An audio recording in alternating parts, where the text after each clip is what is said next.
The success of EasyJet in the business and people like AirAsia are their IT systems and their apps, whereas the large classic airlines are having difficulty to catch up.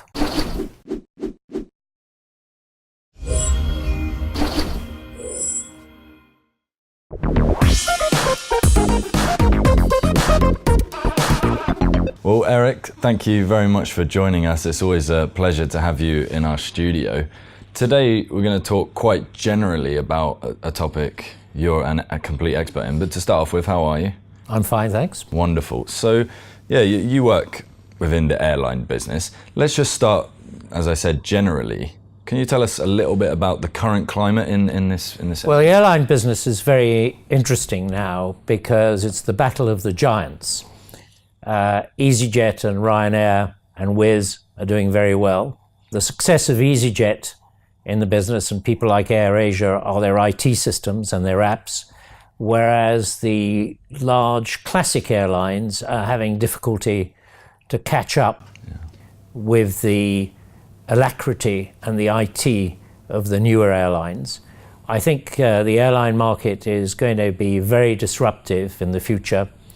The real problem is that the smaller regional airlines, where people rely on aircraft to get them between A and B, are going to have difficulties because the economics do not favor the regional airlines because the cost of running the aircraft is the same.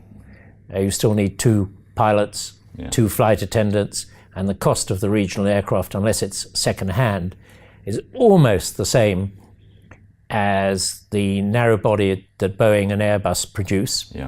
So I think there is going to be a change. There is, no one would have ever believed that EasyJet and Ryanair would become, certainly EasyJet, the choice of business travelers now, because it's so easy to book and it's really good value. In terms of that, you mentioned about the different kind of aircrafts and how it's changing and cost effectiveness. How's this affecting the sort of order process? Is it changing dramatically? People buying the new big planes? Is it smaller ones? What's the kind of happening? Well, there are 2 or 3 things happening. First of all, the narrow body 737 and 320 aircraft are being extended to go for long range. They always could go on long range when they were in a business configuration for private individuals, but now they're both Boeing and Airbus are producing a long-range version of their narrow-body jets, so they can use it on thinner routes without having to go to big aircraft. Clearly, Emirates has kept with the very large Airbus 380.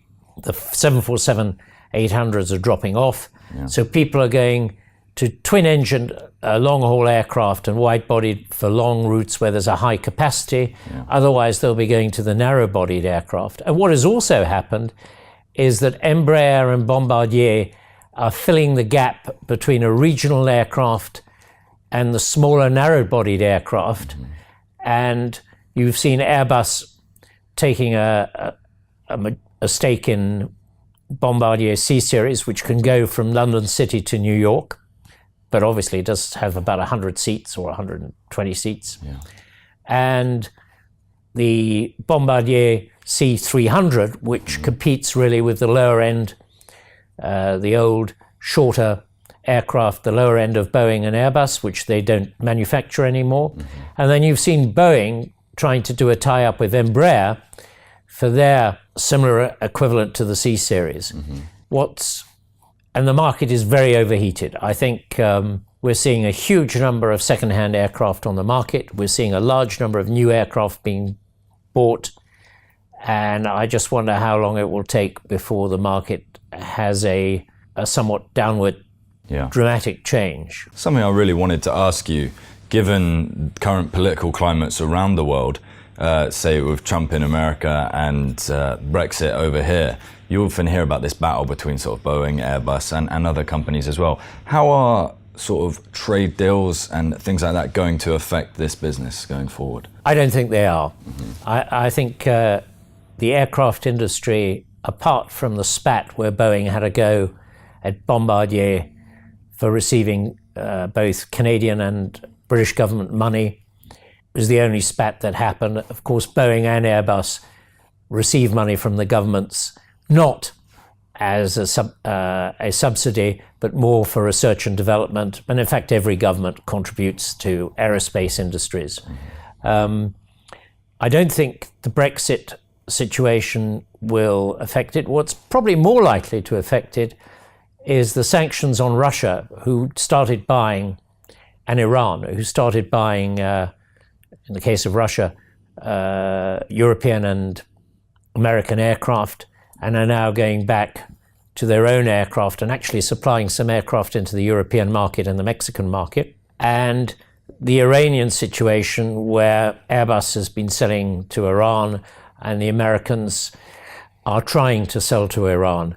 But we have a very disruptive world at the moment. We had a very passive world when there was a Soviet Union and the rest. We now have three players. There's the Soviet Union, the Chinese, who I would describe as very similar to the Japanese 20 years ago, who will produce things that will be of high quality and very expedient aircraft, but that will take probably another 10 years. And the other block is probably the NATO bloc. So we don't have clarity on the political front at all. And that leads to a lack of clarity on trade, where trade is used for politics as well. Well, Eric, I can't thank you enough for speaking with us today. It's been a real pleasure to talk to you. Thank you for sharing your expertise. Pleasure to be here. And thank you for watching. If you'd like to find out more, be sure to head over to dukascopy.tv.